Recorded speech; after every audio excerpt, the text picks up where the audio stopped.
ఒకరోజు రాత్రి సమయంలో దయ్యం అడవిలో కూర్చొని తబలా వాయించుకుంటూ తనలో తాను ఇలా అనుకుంటుంది. దయ్యం తన మనసులో, తబలా నేను ఇంత చక్కగా వినసొంపుగా వాయించుతున్నాను. నాకు వచ్చిన ఈ యొక్క ప్రదర్శన నాకు మాత్రమే తెలిస్తే ఎలా ఉంటుంది? ఈ పక్కన ఉన్న గ్రామస్తులకు కూడా తెలిస్తే చాలా బాగుంటుంది. నాకంటూ పేరు ప్రఖ్యాతులుంటాయి అని అనుకుని తబలా పట్టుకుని పక్కనే ఉన్న గ్రామానికి వెళ్తుంది. అప్పుడు సమయం అర్ధరాత్రి అవ్వడంతో ఆ గ్రామస్తులందరూ నిద్రపోతూ ఉంటారు. అయ్యో, నేనేదో తబలా ప్రదర్శన చూపిద్దామనుకుంటే అందరూ మంచిగా నిద్రపోతున్నారు. అయినా ఈ నిద్ర చెడగొట్టడం మనకెంత పని అని అనుకుని ఒక ఇంటి ముందు కూర్చుని తబలా పిచ్చి పిచ్చిగా వాయిస్తూ ఉంటుంది. ఇక ఆ తబలా శబ్దానికి ఇంట్లో పడుకున్న రామయ్య నిద్రమత్తులో తన పక్కన నిద్రపోతున్న భార్యతో, నిర్మలా, నీకేం పోయే కాలం వచ్చిందే? ఈ సమయంలో తబలా వాయిస్తున్నావు? నిర్మల నిద్రలేచి, నేను తబలా వాయించడమేంటండి? మీకు మతిగాని పోయిందా ఏంటి? మతిపోవడమేంటే? ఇంట్లో ఉన్నది నువ్వు నేను. తబలా వాయిస్తే నువ్వైనా వాయించాలి, లేకపోతే నేనైనా వాయించాలి. ఇక నువ్వు నేను కాక వాయించేది ఎవరు? ఆ భగవంతుడు, చాలే గాని ఆ శబ్దం బయట నుండొస్తుంది. ఎవరో అడుక్కునే వాళ్ళొచ్చారనుకుంటా. వెళ్ళి కాస్త ముష్టి వేయిపోండి అని అనగాని, సరేలే అంటూ గిన్నెలో కాస్త అన్నం తీసుకుని అడుక్కునే వాళ్లకు వేలాపాలా లేదు అని అనుకుంటూ తలుపులు తీయగా భయంకరమైన రూపంతో దయ్యాన్ని చూసి ఆ గిన్నెను కిందకి వదిలేస్తాడు. ఆ శబ్దం విన్న నిర్మల, ఒక్క పని సరిగ్గా చేయడం చేత కాదు అంటూ ఆమె కూడా వచ్చి చూడగా దయ్యం తబలా వాయిస్తూ ఉంటుంది. అమ్మో దయ్యం అని అనగా ఆ మాట దయ్యం విని, ఆ దయ్యాన్ని ఎలా ఉన్నావో పలకరించి వెళ్దామని వచ్చాను. నువ్వు నన్ను పలకరించడమేంటమ్మా? నువ్వు దయ్యానివి, నేను మనిషిని. కాగా అది సర్లే కాని తబలా ఎలా వాయించుతున్నాన్రా? చెవిలో అమృతం పోసినట్లుంది కదా. ఏంటమ్మా చెవిలో అమృతమా? చెవిలో సీసం పోసినట్టుందే దయ్యం మొహందానా? ఓసేయ్, నేను దయ్యం మొహం దానిరా. సరే కాని నువ్వేంటే పిచ్చి మొహం దానిలా ఉన్నావు? అయినా నీతో మాకు మాటలేంటి? పదండి ఇంట్లోకి వెళ్ళి పడుకుందాం. నేనేమన్నా చుట్టాననుకుంటున్నావా? నన్ను వదిలేసి వెళ్ళి పడుకుంటానంటున్నావు. నేను దయ్యాన్ని. చూసావా నా అవతారం ఎలా ఉందో? చూశానులే. తయారు చేస్తే నా మొగుడు కూడా నీకంటే పెద్ద దయ్యంలా ఉంటాడు. ఆ నేను దయ్యం అంటే నువ్వు నమ్మట్లేదు కదూ. ఇప్పుడు నేనేం చెయ్యాలి అని అనుకుని, సరే ఓసేయ్ పిచ్చి మొహమా, నువ్వు గాల్లో ఎగురు అని అనగాని నిర్మల గాల్లోకి లెగిస్తుంది. నిర్మల భయపడుతూ, అమ్మ దయ్యం గారు, నన్ను క్షమించండి. నువ్వు నిజమైన దయ్యానివే. నేను ఒప్పుకుంటాను. కాస్త నీకు దండం పెడతాను. నన్ను కిందకి దించమ్మా. దయ్యం గారు, నాకున్న ఒకే ఒక భార్య. కాస్త దాన్ని విడిచిపెట్టు. ఈ వయసులో రెండో పెళ్లి చేసుకునే ఓపిక సహనం నాకు లేవు. అబ్బా, అవకాశం ఉంటే చేసుకుందామని. ఏదో కంగారులో నిజం చెప్పేశాను. నా భార్యను కాస్త విడిచిపెట్టు. సరే అంటూ నిర్మలను కింద పడేస్తుంది. రామయ్య నిర్మలను లేపి, అందుకే అంటారు దయ్యాలతో పరాచకాలాడొద్దని. సరేలేండి, ఆ దయ్యానికి ఏం కావాలో అడగండి. నాకు నిద్ర వస్తుంది.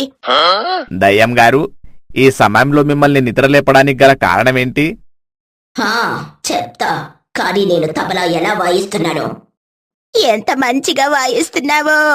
అసలు నిన్ను టీవీ ప్రోగ్రాంలకు పంపించాలే కాని దయ్యం. ఏదోలే, ఇలా కూర్చున్నావు కదా, ఇప్పుడు పంపించడం కుదరదులే. అందుకే నిన్ను పైకి పంపించింది. మళ్ళీ వెళ్తావా పైకి? వద్దు, నోరు మూసుకొనుంటాను. అది ఒళ్ళు దగ్గర పెట్టుకొనుండు. సరే కాని నేను తబలా ఎలా వాయించుతున్నానో విని కాస్త చెప్పు అంటూ పిచ్చి పిచ్చిగా తైతక్కలాడుకుంటూ తబలా వాయిస్తూ ఉంటుంది. ఆ తబలా శబ్దం వినలేక రామయ్య నిర్మల చెవులు మూసుకొని ఆపసోపాలు పడుతూ ఉంటారు. ఎలా వాయిస్తున్నాన్రా? నువ్వు దయ్యమైపోయావు కాని బ్రతుకుంటే మాత్రం పెద్ద తబలిస్టయ్యేదానివి. తబలా ఇష్టేంద్రా? అంతలో, కాదు దయ్యం గారు, ఎలా ఉందని అడుగుతావు. అడిగితే అది ఏంద్రా ఇది ఏంద్రా అని అంటావు. నేను నిన్ను నోరు మూసుకో అని చెప్పానా? ఆ, సరే సరే సరే. ఆ సరే సరే కాని తెల్లవారేలా ఉంది. ఇంట్లోకి వెళ్ళి డబ్బులు తీసుకొని రండి. నేను అడవికి వెళ్ళాలి. డబ్బులా? డబ్బులు మేమెందుకివ్వాలి? ఇంతసేపు మీ ఇంటి ముందు వినసంపుగా తబలా వాయించింది ఉచితంగా అనుకున్నావా? నేను తబలా వాయిస్తుంటే మీ భార్యాభర్తలిద్దరూ సంతోషంగా విన్నారు కాబట్టి డబ్బివ్వండి అని అనగాని రామయ్యతో, ఏమండి, ఈ దయ్యంతో మనకెందుకొచ్చిందండి? ఇంట్లోకెళ్ళి డబ్బులు తీసుకొనొచ్చి ఆ దయ్యం మొహాన కొట్టండి అని అనగాని రామయ్య ఇంట్లోకెళ్ళి డబ్బు తీసుకొనొచ్చి ఆ దయ్యానికిస్తాడు. సరేరా, వెళ్ళొస్తాను. నా కష్టాన్ని గుర్తించి డబ్బిచ్చినందుకు మీకు ధన్యవాదాలు. మరలా రేపు కలుసుకుందాం అంటూ దయ్యం అడవిలోకి వెళ్ళిపోతుంది. రామయ్య, నిర్మల ఇంట్లోకి వెళ్తారు. ఇక మరుసటి రోజు రాత్రి సమయంలో దయ్యం మరొకరి ఇంటి ముందు కూర్చొని తబలా వాయిస్తూ ఉంటుంది. ఆ తబలా శబ్దం వినబడి ఇంట్లో పడుకున్న కృష్ణయ్య ఈ బుడబుక్కుల వాళ్లకు వేలాలేదు పడలేదు అంటూ బయటికొచ్చి చూడగా భయంకరమైన రూపంతో దయ్యం తబలా వాయిస్తూ ఉంటుంది. వామ్మో! అని గట్టిగా అరుస్తాడు. ఏమైందిరా అంత గట్టిగా అరిచావు? దయ్యాన్ని చూసి అరవక దగ్గరకొచ్చి ఎలా ఉన్నావ్ అని పలకరిస్తారా? అదంతా సరేలే కాని తబలా ఎలా వాయిస్తున్నాన్రా? నువ్వు తబలా వాయిస్తున్నావా? అది తబలా వాయించలా లేదు, తారు రోడ్డు మీద రేకు డబ్బా వేసి గీకినట్లుంది. అరే అలా అనకురా, నా మనోభావాలు దెబ్బతింటాయి. అలా కాకపోతే ఇంకెలా అమ్మా అనేది? సర్లే కాని ఇంతసేపు నీ ఇంటి ముందు కష్టపడి తబలా వాయించాను.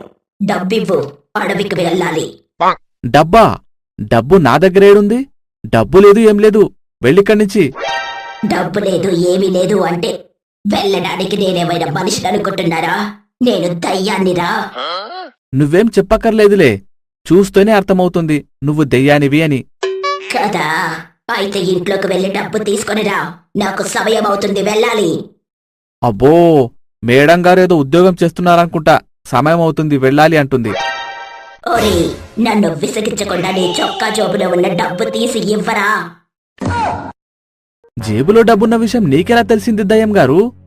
ఓరే, నేను దయ్యాలని అనుకుంటున్నావా? నీ పెళ్ళాన్ని అనుకుంటున్నావా? నీ దగ్గర డబ్బు ఎక్కడెక్కడుందో మొత్తం నాకు తెలుసురా. సర్లే కాని ఆ చొక్కా జేబులో ఉన్న డబ్బు ఇవ్వు, నేను వెళ్ళాలి అని అనగాని కృష్ణయ్య చేసేదేమీ లేక డబ్బిస్తాడు. ఆ డబ్బు ఇవ్వడంతో దయ్యం అడవిలోకి వెళ్తుంది. ప్రతిరోజు రాత్రి సమయంలో అందరి ఇంటి ముందు వెళ్లి తబలా వాయిస్తూ డబ్బడిగి తీసుకుంటూ ఉంటుంది. ఇలానే ఒకరోజు దయ్యం ఒక ఇంటి ముందు వెళ్లి తబలా వాయిస్తూ ఉంటుంది. ఆ ఇల్లు ఎవరిదో కాదు, పొలిమేర అవ్వది. దయ్యం తబలా ఎంత వాయిస్తున్నా కాని పొలిమేర అవ్వ బయటికే రాదు. అప్పుడా దయ్యం తన మనసులో, ఇంట్లో ఎవరైనా ఉన్నారా పొయ్యారా? నేనింతలా వాయిస్తుంటే ఎవరు బయటికి రారే అని అనుకుంటూ ఉండగా అంతలో పొలిమేర అవ్వ వచ్చి తలుపులు తీస్తుంది. వచ్చిందయ్యా వయ్యారి, రా అమ్మా రా. ఇంత మంచి సంగీతం వాయిస్తుంటే ఇంట్లో నుండి బయటికి రావేం? ఓసే దయ్యవా, తబలా ఎవరైనా ఎలా వాయిస్తారా? నీ తబలా వాయించుటకు నా చెవులో నుండి రక్తం వచ్చేలా ఉంది. కాస్త ఆపవే తల్లి. ఏంటమ్మా ఆపేది? బ్రతికుండగా నేను నేర్చుకుంది ఈ తబలాని. చచ్చిపోయాకైనా తబలా వాయించుకోనియవా? నిజం చెప్పవే, నీకు తబలా నేర్పించే అతడు నీకు తబలా రావట్లేదని ఆ తబలా తీసి నీ నెత్తి మీద వేసి కొట్టాడు కదా, అందుకే దెబ్బకు చచ్చావు. అంత లేదమ్మా, ఏదో నాగాచారం బాగాలేక చచ్చి ఇలా దయ్యమై తిరుగుతున్నారు. ఏదో మా బాధలు మాకున్నాయిలే అని అంటూ ఉండగా పొలిమేర అవ్వ అంచనా వేసుకుని చూస్తుంది. అప్పుడు పొలిమేర అవ్వకు ప్రతిరోజు అందరి ఇంటి ముందు తబలా వాయించేది ఈ దయ్యమేనని అర్థమవుతుంది. ఓసై దయ్యమా, నీ తబలా గోలతో ఎవరికి నిద్ర లేకుండా చేస్తున్నావు. నీకిది న్యాయమేనా? వచ్చిందమ్మా నీతుల రాణి. నేను వాయించితే నీకేమైందమ్మా? ఇలా పిచ్చి పిచ్చిగా వాయించి అందరి నిద్రలు చెడగొట్టి అందరి చేత తిట్లు తినే బదులు మంచిగా నేర్చుకొని వాయించొచ్చుగా. రా మరి నేర్పిద్దు. ఆ నేను నేర్పించేదానినే అయితే ఎప్పటికల్లా ఎక్కడో ఉండేదాన్ని. మరి నీతులు ఎందుకు చెబుతున్నావు? నీతో వచ్చిన కాలే ఇది. చెప్పిన మాట విని చావవు. చచ్చే దయ్యం అయ్యానులే కాని చెప్పు వింటా. నువ్వు మంచిగా నేర్చుకొని ఇలా ప్రతిరోజు కాకుండా 2 రోజులకొకసారి సాయంత్రం నుండి రాత్రి సమయం వరకు వాయించావంటే జనాలు నీ ఎదురుగా కూర్చొని నిన్నే చూస్తూ విని నువ్వు డబ్బులు అడగకపోయినా వాళ్ళే నీ మంచి కోరి డబ్బులిస్తారు. మంచి ఆలోచన చెప్పావవ్వా. సరే మరి నేను వెళ్ళొస్తాను అంటూ ఇంట్లోకి వెళ్తూ ఉండగా, ఎక్కడికమ్మా వెళ్ళేది? వెళ్ళక నీతో తబలా నేర్చుకోమంటావా ఏంటి? ఏ వయసులో నా వల్ల కాదమ్మా. నీకంత సీన్ లేదులే కాని ఎంతసేపు నీ ఇంటి ముందు తబలా వాయించినందుకు డబ్బిచ్చి వెళ్ళు. డబ్బా? ఇంట్లో సాపాటికే లేక నేను తెస్తుంటే నీకు డబ్బు ఎక్కడి నుండి తెచ్చివ్వాలమ్మా? డబ్బు లేదు, ఏమీ లేదు, ఎక్కడి నుండి వెళ్ళు అని అనడంతో, బోసే ముసలిదారా, నేను తబలా బాగా నేర్చుకుని ఈ గ్రామ మధ్యలో వాయించి డబ్బు బాగా సంపాదించి నీ సంగతి చెబుతా నాకు అంటూ అడవిలోకి వెళ్ళిపోతుంది. అలా అడవిలోకి వెళ్ళి దయ్యం తబలా మంచిగా వాయించడం నేర్చుకుంటుంది. సాయంత్రం సమయానికి ఆ గ్రామ మధ్యలో కూర్చొని తబలా వాయిస్తుంటే గ్రామ ప్రజలందరూ వచ్చి ఎదురుగా కూర్చొని వింటూ ఉంటారు. తబలా వాయించడం అయిపోయిన తర్వాత గ్రామ ప్రజలందరూ డబ్బిచ్చి తమ ఇళ్లకు వెళ్ళిపోతారు. అప్పుడు దయ్యం చాలా సంతోషించింది. దయ్యం తన మనసులో, నేనేదో అనుకున్నాను, మంచికి మంచి దక్కడం అంటే ఇదేనేమో. పొలిమేర అవ్వ నా మంచి కోరి మంచి ఆలోచనే చేసింది అని అనుకుంటూ డబ్బు తీసుకుని అడవిలోకి వెళ్ళిపోతుంది.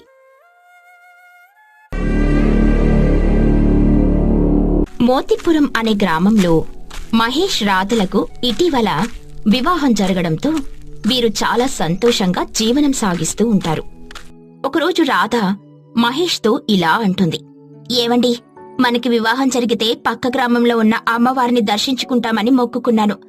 ఆ మొక్కు తీరనే లేదండి. మనిద్దరం కలిసి అక్కడున్న అమ్మవారిని దర్శించుకోవడానికని వెళ్దామండి. పక్క గ్రామమా? మరోసారి ఎప్పుడైనా వెళ్దాంలే రాధా. నాకొంచెం పని ఉంది, నేను వెళ్ళాలి. ఈ ఒక్కసారి నా మాట వినండి. నా మనసంతా ఏదోలా ఉంది. అమ్మవారిని దర్శించుకుంటే తప్ప నా మనసు ప్రశాంతంగా ఉండేలా లేదండి అని రాధ అనగానే మహేష్ సరే అంటూ ఇద్దరు ప్రక్క గ్రామానికని వెళ్తారు.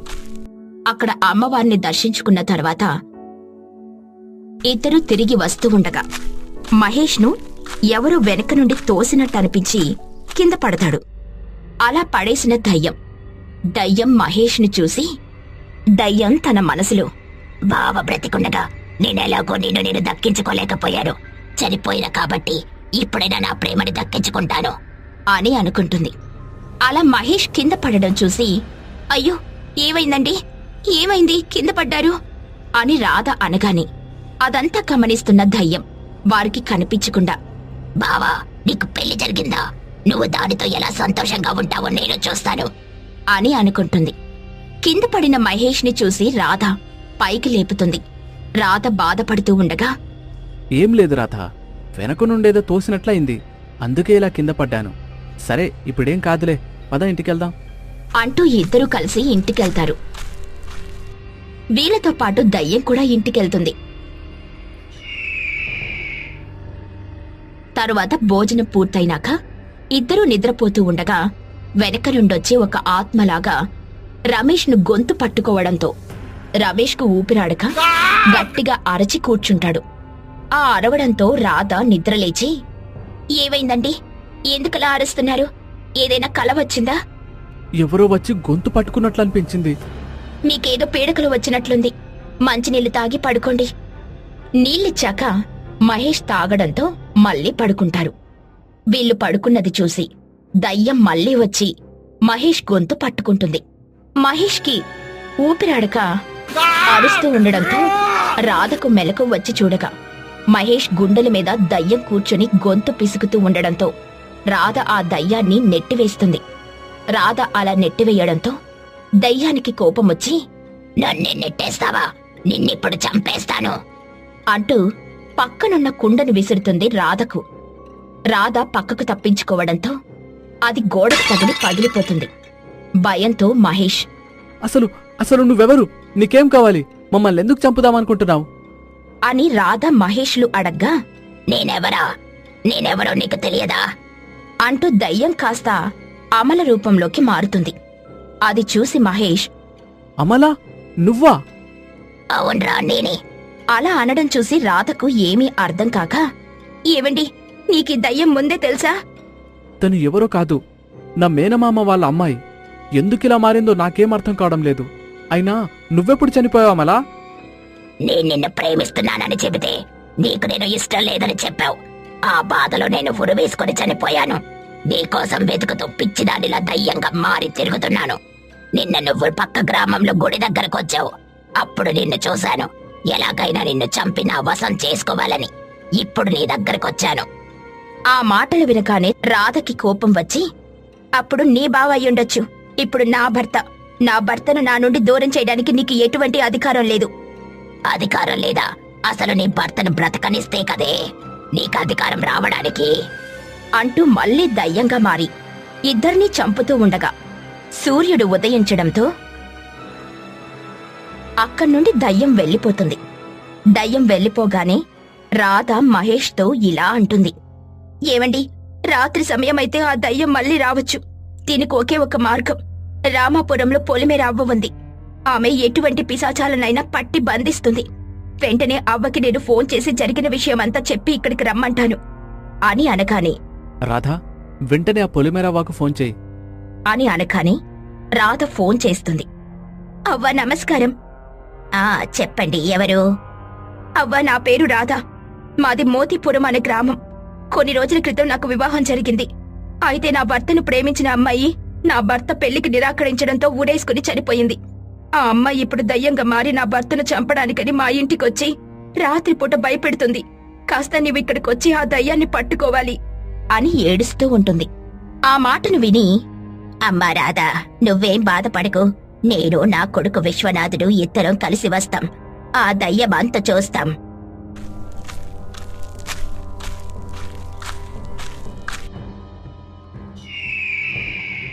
అంటూ రైల్లో బయలుదేరతారు. ఇదంతా గమనిస్తున్న అమలా దయ్యం, నన్ను బంధించడానికి పొలిమేర అవ్వనా? ఆ అవ్వ సంగతేంటో మీ సంగతేంటో చూస్తాను. ముందు అవ్వని చంపితే గాని మీకు నేనేంటో తెలియదు అంటూ వాళ్ళు ప్రయాణిస్తున్న రైల్లోకి ఆ దయ్యం వెళ్తుంది. ఆ రైల్లో పొలిమేర అవ్వని విశ్వనాథుణ్ణి చూసి, వీళ్ళేనా నన్ను బంధించడానికొచ్చేది? వీళ్ళ సంగతి చెబుతా. నేను పెట్టే భయానికి వీళ్ళిక్కడి నుండి పారిపోవడమా చచ్చిపోవడమా జరుగుతుంది అంటూ పొలిమేర అవ్వ నిద్రపోతూ ఉంటుంది. దయ్యం అది గమనించి పొలిమేర అవ్వను ఒక్కటి కొడుతుంది. అలా కొట్టి పైన కనపడకుండా పడుకుంటుంది. అది చూసి పొలిమేర అవ్వ ఎదురుగా ఉన్న విశ్వనాథుణ్ణి చూసి, ఒరేయ్, నీకేం వచ్చిందిరా? నన్ను కొడుతున్నావు? అసలు చాలా దూరం ప్రయాణించాలి. నీ పరిహాసాలాపి కాసేపు పడుకో. విశ్వనాథుడికి ఏమీ అర్థం కాక అలానే పడుకుంటాడు. దయ్యం మళ్ళీ వచ్చి పొలిమేర అవ్వను కొట్టి వెళ్తుంది. ఒరేయ్, ఇప్పుడే కదా నీకు చెప్పింది, మళ్ళీ కొడుతున్నావు. అమ్మా, నేనెందుకు కొడతాను? నేను నిద్రించి పడుకుంటుంటే అని అనగానే అంతలో ఆ రైల్లో కరెంటు లైట్లు కొట్టుకుంటూ ఉంటుంది. అది చూసి విశ్వనాథుడు భయపడుతూ, అమ్మా, ఏమవుతుందమ్మా? నాకేం అర్థం కావట్లేదు. ఇదంతా ఏదో పిశాచాడే ఆటలా ఉందిరా. ఎవరెన్ని ప్రయత్నాలు చేసినా మనల్నేమి చెయ్యలేరు. నువ్వు నిశ్చిత్తంగా ఉండు. ఆ మాటలు విన్న దయ్యానికి కోపం వచ్చి, నేను నిన్నేం చేయలేనా? నిన్నేం చేస్తానో చూడు అంటూ ఉండగా, అమ్మా, నేను మొహం కడుక్కొని వస్తా అని రైల్లో బాత్రూం దగ్గరికి వెళ్ళగానే అద్దంలో దయ్యం మొహం చూసి విశ్వనాథుడు గట్టిగా అరుస్తాడు. ఆ మాటలు విని పొలిమేర అవ్వ ఏమైందో తన కొడుకుకి అని కంగారుగా అక్కడికి వెళ్తుంది. ఏమైందిరా విశ్వనాథ? ఎందుకలా భయపడుతున్నావు? అమ్మా, నేను మొహం కడగటానికి అద్దం దగ్గరికి వెళ్ళగానే దయ్యం అద్దంలో కనిపించింది. నాకు చాలా భయంగా ఉందమ్మా. పొలిమేర అవ్వకు ఒక ఆలోచన వస్తుంది. ఇక్కడ ఏదో జరుగుతుంది. మనల్ని భయపెట్టడానికి ఎవరో ప్రయత్నిస్తున్నారు. వారి అంతు చూస్తాను అంటూ, విశ్వనాథ, నువ్వేం భయపడకుండా వచ్చి కూర్చో అంటూ ఇద్దరు కూర్చోగా దయ్యం వచ్చి పొలిమేర అవ్వను తాకుతుండగా మెడలో ఉన్న రుద్రాక్షలు చూసి దూరంగా దయ్యం పడిపోతుంది. ఓసే దయ్యమా, నా మెడలో ఈ మాల ఉన్నంత వరకు నువ్వు నన్నేం చెయ్యలేవే. వెంటనే ఇక్కడి నుండి వెళ్ళిపో, లేకపోతే నా చేతిలో నువ్వు బలైపోతావు అని అనగాని చేసేదేమీ లేక అది అక్కడి నుండి వెళ్ళిపోతుంది. కొద్దిసేపటికి మోతీపురం చేరుకుంటారు. మహేష్ వాళ్ళని ఇంటికి తీసుకుని వెళ్తాడు. పొలిమేర అవ్వ అక్కడ వాతావరణం గమనించి ఇక్కడ ఖచ్చితంగా ఏదో జరుగుతుంది, మీరు నిశ్చింతంగా పడుకోండి అంటూ రాధా మహేష్లకు ధైర్యం చెప్పి నిద్రపోతూ ఉండగా దయ్యం మళ్ళీ వచ్చి మహేష్ని చంపడానికని ప్రయత్నిస్తూ ఉండగా పొలిమేర అవ్వ వచ్చి తన చేతిలో ఉన్న మంత్రదండంతో ఆ దయ్యాన్ని పట్టుకుంటుంది. ఆ దయ్యాన్ని చూడగానే విశ్వనాథుడు, అమ్మా, ఈ దయ్యాన్ని గమనించావా?